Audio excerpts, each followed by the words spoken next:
You wake up in the morning and you realize it's the big day for the young couple. Hours of planning, effort, loads of time has gone into this one day. Anticipation, loads of excitement, and all the eyes of your friends and family on you for this one big day. A first time Hyroxer and a last chance qualifier.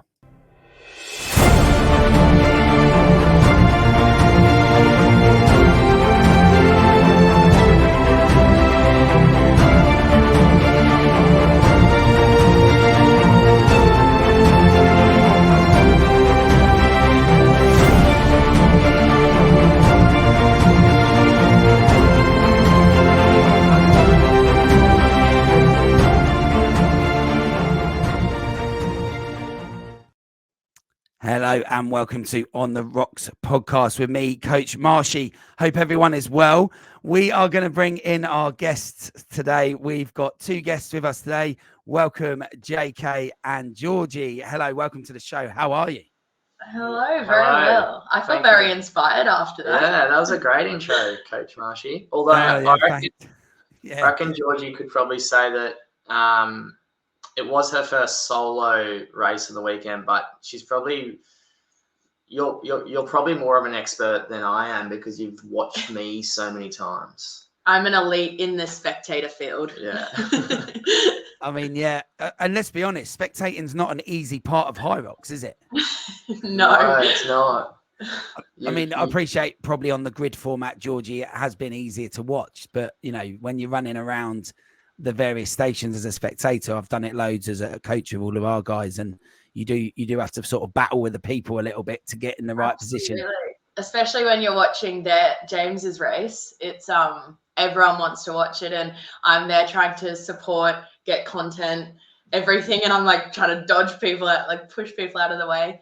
But not that I can complain when they're out there doing what they're doing. Yeah, so I will ask you a little bit about that later on in the show, but sort of how are you both now? Sort of a few days on. What are we? When this goes out, you'll be a week on. So a week on from the race in Germany. How are you both feeling after your respective races? Pretty good, Coach Marshy. Pretty good. To be honest, I and Georgie can relate. I'm assuming it took us like a couple of days to really emotionally and mentally kind of get back to normal. More than physically. I was somewhat fine physically, but the weekend was just such a emotional roller coaster and a mental zapping, let's just call it, in a good way. But man, I had that Hyrox hangover for up until Wednesday. But apart from that, mate, like that's kind of expected. So apart from that, we're back in Scotland now, right, and back to normality and routine, and the show goes on. Yeah. So for you, Georgie, obviously you've woken up in the morning, and anyone who listens to this, at whatever level of the sport they're in, we all did our first Hyrox once. So you've got that feeling in the morning, and then you've got this added feeling of being a partner to someone that's like on this last chance qualifier as well. Yeah. Where were your emotions, and how did you sort of deal with the idea that you had to do your race, but you sort of had to be a partner as well? Like dead set serious, if I'm going to be honest, I did not even think about my race until like well after James's. To be honest, I think that was probably a good thing. I wasn't racing until like 6:10 p.m. And it was the perfect distraction, I'd say. But like we woke up, like I enjoy putting all my energy and into watching James and supporting James. And we woke up and I really just wanted to focus on making sure he was okay. And, you know, we're going to the venue together. It's for his race. And then, like I said, went through that whirlwind of emotions. And then we came back to the hotel after his race and we were just like buzzing, like on an absolute high. And I was like, I don't even want to race now. I'm just like way too excited to, at what's happened. So to answer your question, it didn't even really come into my head that I was racing until later that afternoon. So he did you a favor, really? Yeah, absolutely. I'd say so. Yeah, mean, and I think that adrenaline dump that we can get after Hyrox, which obviously JK you're saying you got emotionally, to have that moment in the hotel and then probably have to then restart yourself up and think about going again was probably, I'm assuming it was quite difficult. To be honest, yeah, like it actually was. I remember saying to James, like, I'm exhausted. I didn't eat. Like, we ate breakfast, but I didn't eat at all at the venue. And obviously, going into a race, people are probably overthinking, like, oh, I need to eat this at this time. I need to drink this time. I just totally threw that out the window, which once again, I actually think probably was a positive thing in hindsight because I wasn't overthinking everything. Whereas if I was just sitting in my hotel room waiting until 6:10 p.m., that's probably when I would have started overeating or over drinking or under eating, whatever. But yeah, when we got back to the hotel, we had about an hour turnaround, and I was like, I'm pretty tired. I could go for a nap right now. But no, the adrenaline of going back into the venue then obviously lifted my spirits. Yeah, I think it's like my coach Carol. She's sort of at the top end of her age category. She had the world record recently for the 60 category, and Oh wow. she said it's like a bit of a rave for her. She thinks the Hyrox arena is a bit of a rave. So it probably did, like her, it bounces her up, and it sounds like it did the same to you, which is awesome. Absolutely. And for you, JK, so how are you feeling in the morning when you wake up? So Georgie's going to do her first one, and you've still got that bit as well. But I'm assuming you tried to block that out and just focus on your race at the start of the day. Yeah. To be completely honest, actually last night Georgie dropped our YouTube video from the weekend, like behind the scenes YouTube video. If you want to go check it out, Hybrid Hub, like and subscribe whilst you're there. And it was just fascinating to watch some of the clips of the morning, and now a week gone, like actually seeing how I was acting versus how I was actually truly feeling at the time. I was trying to put on a bit of a clown kind of show, trying to relax myself. But to be completely honest, Coach Marsh, it was the most important race that I've ever raced in for myself, for a number of reasons, obviously. But I was nervous. I was ready to go, obviously, but I was nervous. Georgie's race being before mine. Oh, sorry, after mine. Normally it would be before, right? But it being after. I personally was excited that I was going to be able to like get mine over and done with to then go and support Georgie's. But we kind of, got through mine, and then obviously like got through hers very well as well. And yeah, it's funny looking back at it now and understanding how our emotions or your emotions can play such a big difference, or it can just play a big factor in how you go about a race, whether you are supporting or racing itself. Yeah, and I think, you talk about the clown bit that you set yourself up for beforehand. Obviously, your pre-interview with Lauren on the official Hyrox channel didn't give away much at all. You obviously had a strategy, and you went in with a strategy, and you knew what you were going to do. And I guess you didn't share that with anyone, right, on the morning at all, with any media or any sort of people standing on the side that asked the question, because you just thought you've got to be in that zone for that last chance qualifier. And the field looks strong from where we were. What we understand and know about these individuals that you're up against, there's some decent guys in there with you, right? Yeah, and just on that, like, as much as I was just saying that I was trying to take the load off myself mentally by having a joke or two, that's just me and my nature. I was just trying to be myself, but deep down, I was so nervous if I think about it. In a good way, though. I think people, use the words anxiety or nerves before a race, and you go towards like that being a negative thing. But mine was like a powerful kind of nerves.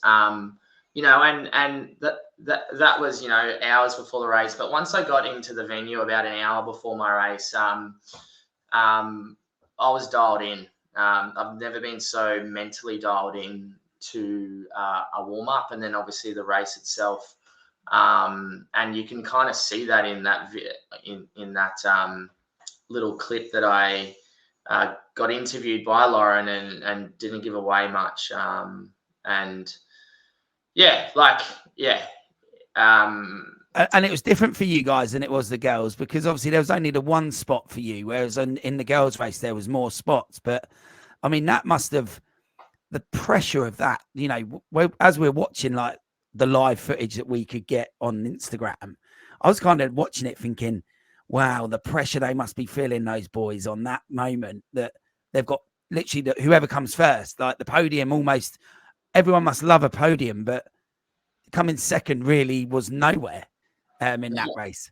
It was a typical like race where it was your first or your last, and that was my mentality. That was my mentality for the whole 5 weeks of preparing for it as well. And you know, like, I knew that I was as prepared as anyone there, if not more, due to my 5-week preparation with my new coach, Anthony. And that gave me a lot of confidence at the start line. And to put it simply, like, my game plan, I aced my game plan, totally aced it. You know, and I'm proud to say that I executed perfectly. So yeah, it was nerve-wracking that it was only one spot, but it'd be interesting. Like, it doesn't matter, but if it was 2 spots or 3, like the girls, like, I don't think it would have changed any of my game plan. I think I would have gone out to win, if that makes sense. Because in my eyes, if you're not, then what are you doing? But yeah, so. And Georgie, from your perspective on that, like with that one spot, how did you feel? You know, obviously you want to make the content, and you got to be there as a partner to support you making the content. But how did you feel that pressure on the side?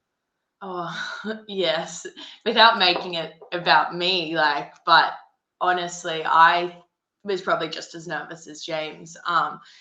And like leading into it, I was obviously there every step of the way for with him the 5 weeks, so I knew how much hard work he had put in, and I knew that his fitness he was able to win it, but it was obviously anything can happen on the day and whether he was able to execute. And it's so hard because we were trying to balance this, like, being realistic. There's one spot, but also like having faith in how, like, where his fitness is at. So the conversations we would have, it was always like you've got this. Like, we knew his fitness could win and beat all those guys on that field, but realistically, there's one spot. And when you're up against like the top of the field, you know, like, we were sort of preparing to buy tickets to Anaheim, if we're going to be honest. But so it was a very nerve-wracking scenario, I guess, but not once did I actually doubt that he couldn't do it. And when I saw, if I'm going to go into specifics, I knew what James's strategy was, to not go out hot with all the boys. And when I saw him come in, I think it was 4th on the ski, I actually just knew that, and like I saw all those boys like leave before him on the ski, and I like knew James had this in the bag. I just like had this thing come over me that I'm like, he's running his own race, and like he's gonna win it. Yeah, no, that's cool. That's really cool to hear that insight and that perspective, actually. And you obviously mentioned the States last chance qualifier as well there. I was going to ask you on that. It's probably really easy to answer now because you've done it, but had you not have done it, was that the plan to then go and try again? Yeah, absolutely. I wasn't just going to give up, right? Like, there's still 2 spots left in that Elite 15 field. So, of course, I was going to go. And this is the interesting thing about the sport, Coach Marshy. Like, come World Champs in 7 weeks' time, there's going to be 15 guys at the start line, like on the start line. And I guarantee all those 15 blokes will have a chance of doing really well. So to answer your question, yeah, I was definitely going to go. Definitely going to go. But like, to be honest, we are like so relieved that I'm not going to Anaheim. So yeah. That's cool. That's cool. And so that's sort of the pre-race and all of that. So the actual race itself, Georgie, I've got a really interesting question here, or I find it interesting because that start tunnel, I know what I thought when you stood in that start tunnel, music, screens, all of that. How were you feeling? Tell the listeners and the watchers that what it's like to be on that Hyrox start line in that tunnel in that moment.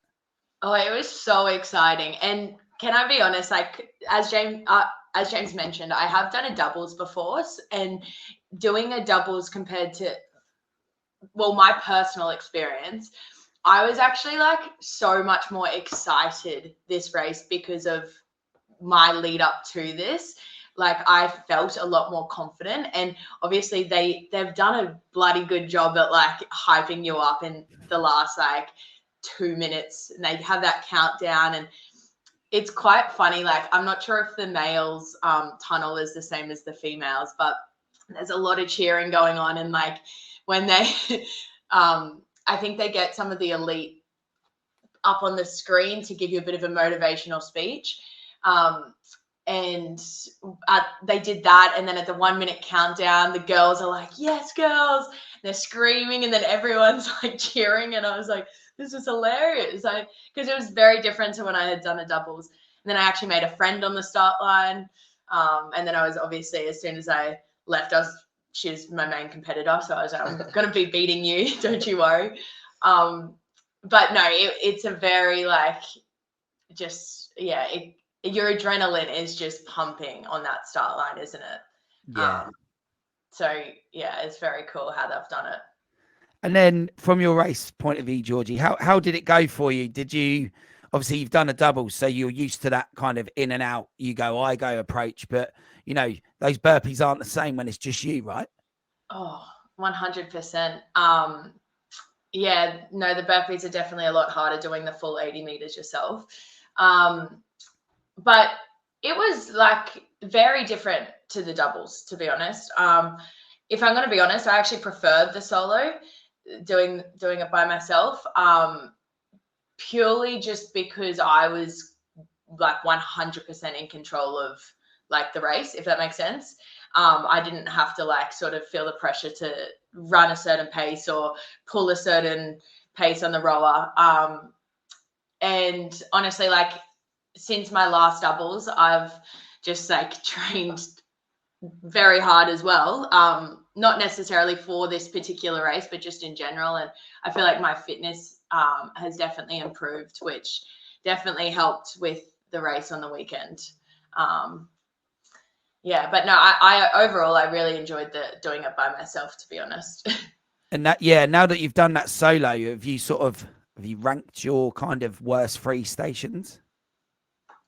Yeah. Well, burpees definitely I struggled a lot more with, and I got pulled back 5 meters for a penalty, so that I was not very happy with myself about that. That was probably my worst one. You reckon?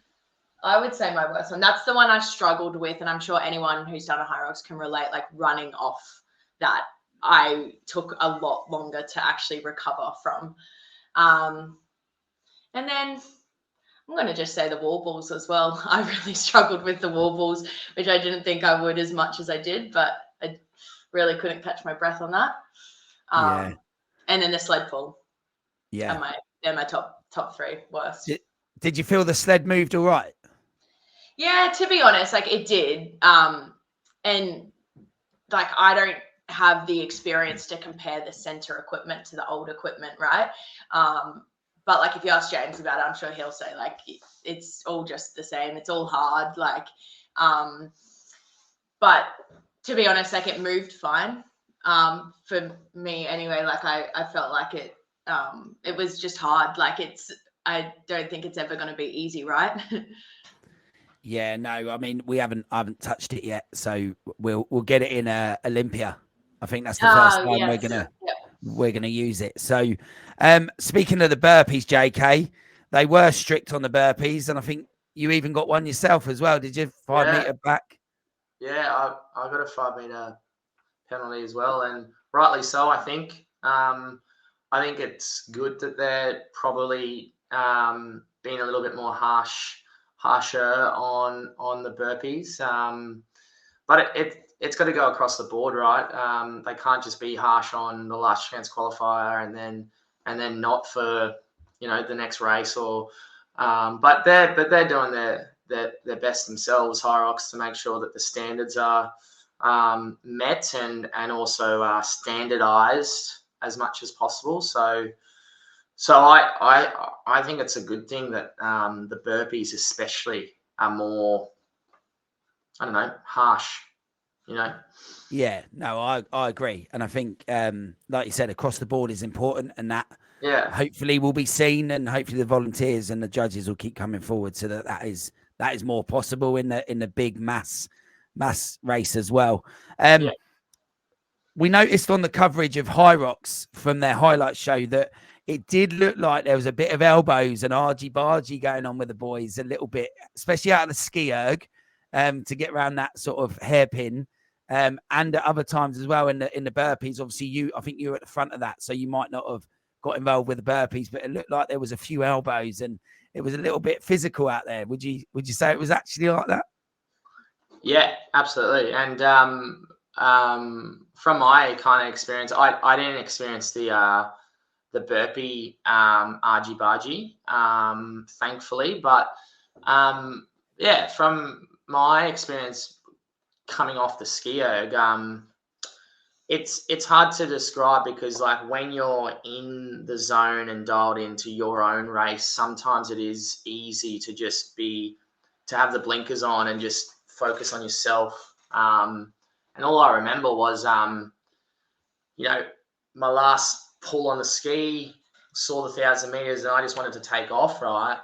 And all of a sudden I was cutting Lucas Storath off. Like, I'll be the first to say that I totally cut him off.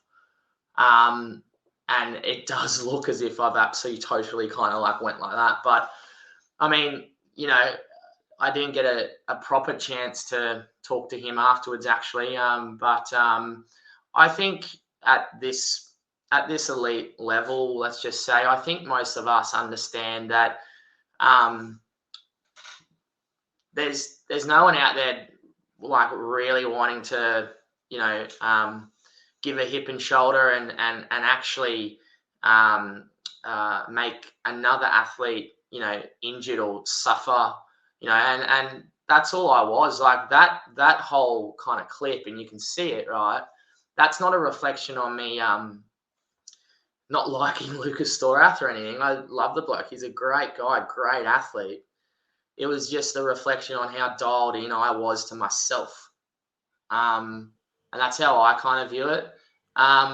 Be interesting though, right? Like there are like small 1%ers that I like look at and talk to my my coach about, and what these 1%ers are is like making sure that you are approaching the rock zone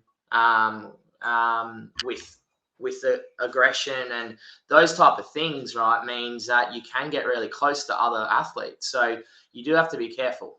You do have to be careful with your space awareness, I guess. So, but yeah, it'll be interesting come Worlds as well with that. Yeah.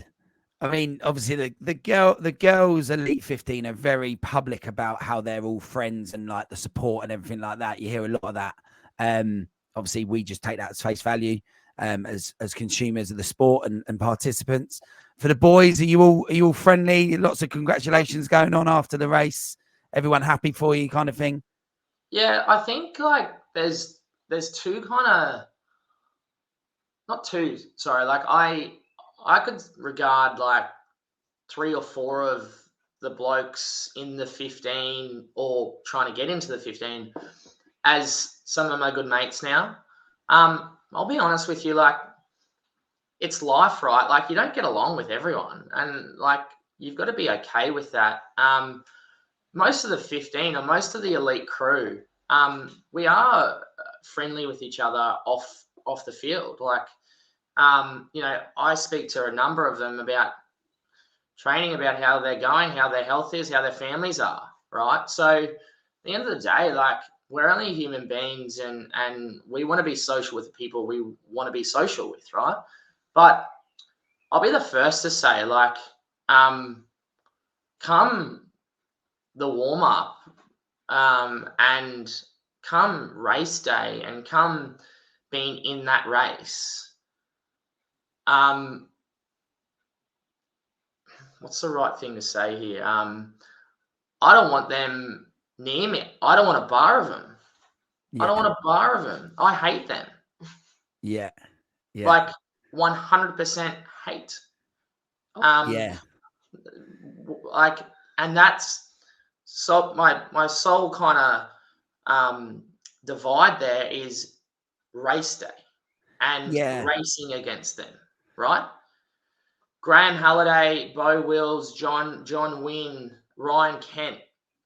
After race day, before race day, we'll go have a beer with them, and we'll be mates, right? And you know what? If you ask any of the other Elite 15 athletes, males, right, I think they'd say the same thing. Like, and I think that's the beauty of, like, sport, right? Like, there's a kind of like an animal instinct that comes out of you when you're on that race start line, and then during the race, where it's just do or die. Yeah, I love that approach. I love what you said there, because growing up in the 90s and watching Manchester United, I wasn't a Man United fan. I'm not a Man United fan, but like Roy Keane has a very like centre midfielder. He was really like that, the Irish guy. He was like, when we're on that field, we hate these people. We want to beat them. We want to win. Like, they're not our mates. And then when you come off, then you be the person that you really are, and the normal life carries on. Absolutely. But, I think it's refreshing to hear you say that as well, because I believe most sports, that's probably the truth, right? You want that rivalry, you want to be on there, and you want to beat them, and that's the idea of competition, right? Georgie, same for you on the open women's solo, or not really? I wouldn't say as aggressive as that. I probably didn't take it as seriously. Oh, sorry, that's a lie. I took it seriously, but not to the point where I hate my competitors. But that's the different levels, right? Nothing against that approach. But like, if I'm being completely honest, I'm probably I'm a very competitive person myself. So in my particular wave, there was a girl that I was chasing down the entire time, and I just saw like red pretty much. I was chasing her down. Like, nothing was going to stop me. And so similar situation, I guess, and ended up beating her. So I was very thrilled about that. But that was like my goal, right? Like, I didn't necessarily not like her as a person, but in the competitive nature, I definitely was chasing her down. Yeah. And it's always good to have that little carrot in front of you just to chase down, right? Yeah. Sort of pick that person that you're going to pick off next. Yeah. No, that's really cool. So going through that race, JK, you get into the wall balls. I think when we're all competing in life, we, whatever sport it's been throughout life, we know when we're having a good day, and we know when we're having a bad day. And what was there a point when you knew you had it to win? To win, yeah.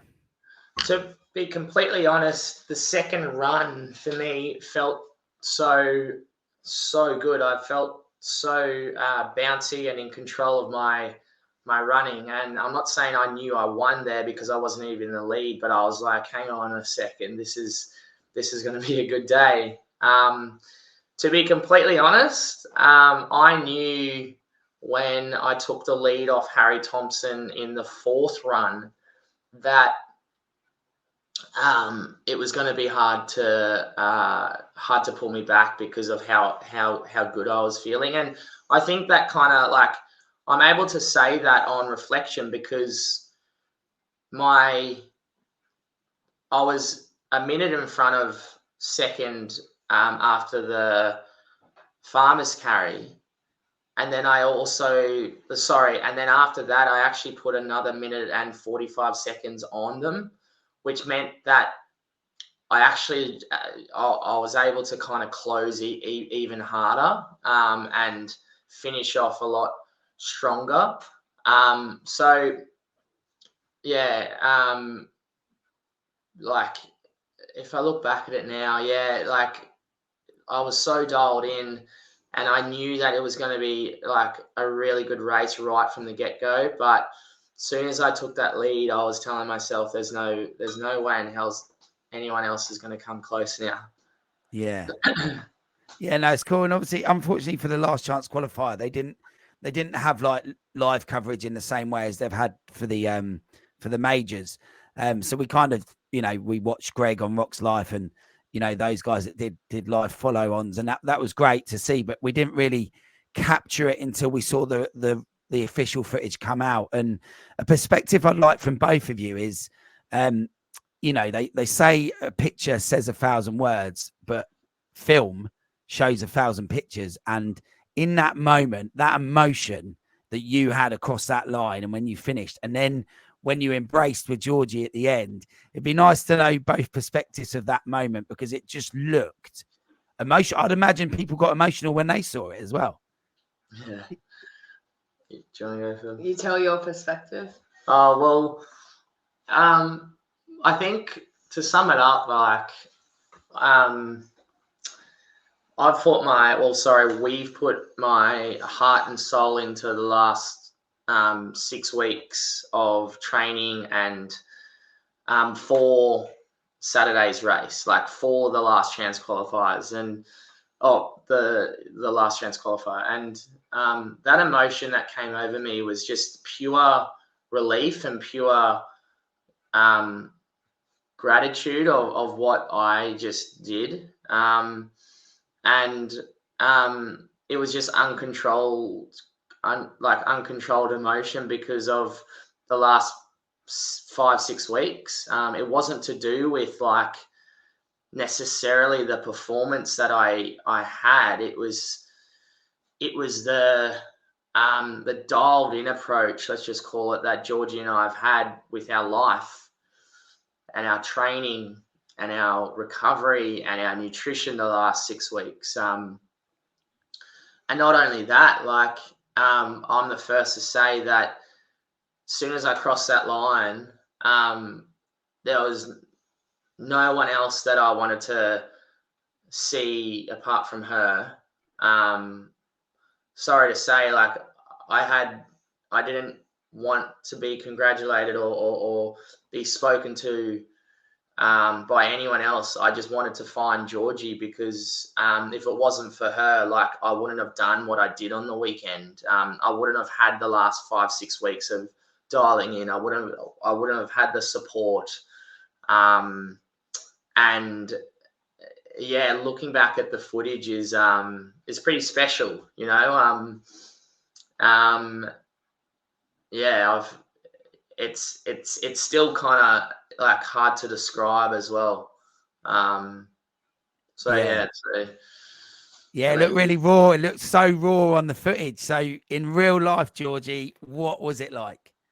Well, firstly, I'm just so glad we actually caught that on film, because it is one of those like special moments that genuinely was so raw. And I think it's rare to catch like moments like that is just genuine emotion. But like, I guess from my perspective, I was standing, like, you can imagine how packed it was in this Thunderdome watching James. I was standing directly behind him on the wall balls with Zara, actually.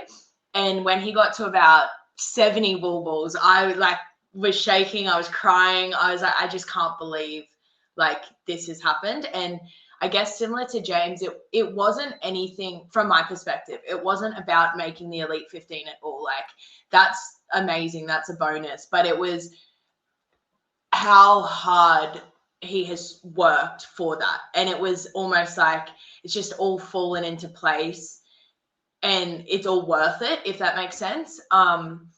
like the fact he got into the Elite 15 was amazing, but it was just, I can't believe he has executed exactly what he set out to execute. Anyway, so I was like very emotional. I tried to, James has this thing which is very sweet of him, because I don't think a lot of athletes are like this, but every time he runs across the finish line, he doesn't worry about anyone else. He just looks for me. But as like you can imagine, there's so many people around. I try to position myself to be there for him, but it's very tough because I'm trying to watch him on the wall balls, and then so I can't be there on the finish line. So I'm trying to make he's run over the finish line. He's looking, I don't know if you can see in the video, but he's actually like looking out into the crowd for me, and it was breaking my heart because I couldn't get to him. And I'm like yelling, I'm like, James. People are probably getting very frustrated with me because I'm barging them out of the way. And then I finally made it to him. But, and then he just like literally collapsed into my arms pretty much, just of like, just relief.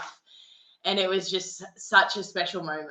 Like, and yeah, like, I guess we'll just reiterate, it was like, not about the Elite 15, it was literally just the hard work that he's put in. And like, we're biased, but there's no one more deserving, especially like the emotional roller coaster both of us, I guess, but mainly James has been on with the 4 majors of just almost getting in, and they're not. So it's just everything, all that built up emotion, I guess, just coming out all at once on the finish line.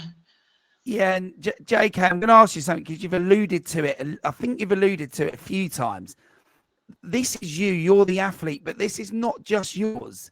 There's way more to this than it just being yours and you, because it's Georgie as well, and it's all that sacrifice and all that time and effort that you've both put in. It's not you're the one who has to execute the race, and you're the one who's done the training, and you're working hard for that. But behind the scenes and around you, there's a coach, there's a partner, there's a process to this. And I still think, even though in a media-filled world, people still ignore that fact that there's other people involved in this process. I just wondered what your thoughts were on that, and if that's how it really is. What, like 100%, Marshy. Like, as I just said, well, I'll actually state that this whole Hyrox Elite 15 and trying to become the best athlete that I can be in this sport would mean nothing if it wasn't for her. Like, honestly, I'd literally probably, you know, pack up and, you know, retire if it wasn't for her. And I mean that, because like the 5 weeks or the 6 weeks that we had kind of building into that race, right? It was her support and her knowledge and understanding of what, you know, I needed for support, but also what we were doing on the daily basis, creating the routine that we needed to, you know, make sure that I'm as recovered, as nourished, as whatever you want to call it, as possible to get to the start line as fit as possible. And you hear this, Nashi, on or with, you know, a lot of other sportsmen out there. Like, you know, I'm the biggest believer now that you need to surround yourself with a really solid support team. And I'm so lucky to have Georgie, but I'm so lucky to have my new coach and Lauren Weeks as kind of like a team now as well. Anthony Pericini is my coach, who we only just started working together maybe 8 weeks ago now. Anthony is Lauren's husband, and we have such a great relationship. I call it like a friendship, but, you know, coach to athlete relationship. And you know, I'm the biggest fan of having a big support system around you to make sure that you can get the most out of yourself. But yeah, I feel so proud and well, not proud, but I feel so lucky and grateful to have Georgie number one, and then the support system around me, with the likes of Lauren and Anthony. Yeah, and I was going to ask you, but you've answered that lovely, and I think sports science. I did sports science at uni, worked in sports teams, and I think in the background, and there's a lot more go into it than just the person putting the training in. And Georgie, just last word from you, sort of on that as well. You totally seem bought into this, and you seem to love it. It seems, we're only seeing what we get from the media, and we're only seeing what you guys put out, but you seem bought into it, and everything you've said today, you love it. Yeah, absolutely. Like, I love it so much. I love our lifestyle more than anything, to be honest. We're just very lucky to be on this journey together. And James's success and the sport is just like a bonus, but the lifestyle we're living is we're just so grateful for. So yes, I absolutely do love it. And then one last word, guys. Just before this, I was coaching. I was just talking to one of our members, Tatey, good friend of mine, and he was sort of saying, God, this is hotting up now for the Worlds. This is going to be a big thing in Nice, and I will be there to see it in the flesh, which will be awesome. But, what's your perspective? Is it hotting up? Is it going to be a big, big battle out there? Yeah, mate. Like it's going to be exciting. I'm so excited. Like, just quickly, like, I wanted to make sure that I, lived and was able to kind of celebrate or be a part of the weekend as much as possible. But mate, we're back in Scotland here on the Thursday, and we're already got stuck into the work that we need to be prepared for Worlds. Celebrate the success, right? But also, like, the last chance qualifier was been and done now. There's bigger things on the horizon for myself. Now, yeah, that Elite 15 race is just going to be so exciting. And the 13 lads that are qualified already, all of them have great opportunity to do very well. There's no outlier, or there's no person that shouldn't be there. And that's the most exciting thing, because to me, it's like, well, it's anyone's race. And yeah, it's going to be super exciting. And I feel very privileged to be a part of it. And actually, just picking you up there on anyone's race, last year I went to Worlds, and I've got to be honest, the Friday night, obviously you got called in last minute, didn't you? That was the first time we sort of saw your name, and then we met in Birmingham. But when I was standing there last year, I didn't appreciate the sport. I hadn't been involved long enough. I didn't really understand too much. But what was a given for me, regardless of my experience at the time, was that Hunter will probably win the men's. This was last year. This year, coaching it now, being part of the community, the wider community, it is anyone's race. And I mean, it's going to be awesome from my perspective, with no pressure on the sideline watching. I am buzzing. I cannot wait to be there and see what you guys do out there, because it's going to be massive. And, the same with Megan, Lauren as well. And the girls, there's no given. There's no like put a bet on it and you know what's going to happen. And, hopefully you're as excited as I am, but you've got to be on the track. You're out there. Yeah. And give him kudos. Like, Hunter has done what he's always said he's going to do. Like, I can't fault him for being the man to beat, and he is still the man to beat. Like, don't kind of.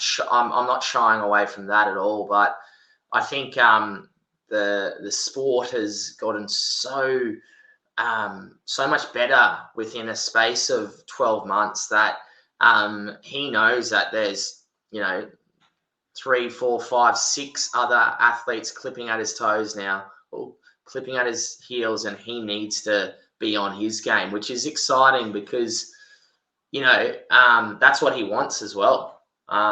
So yeah, like, you know, he said that he's out to do a sub 52 minutes, I think, or something like that, and good on him for stating it. But you know, he's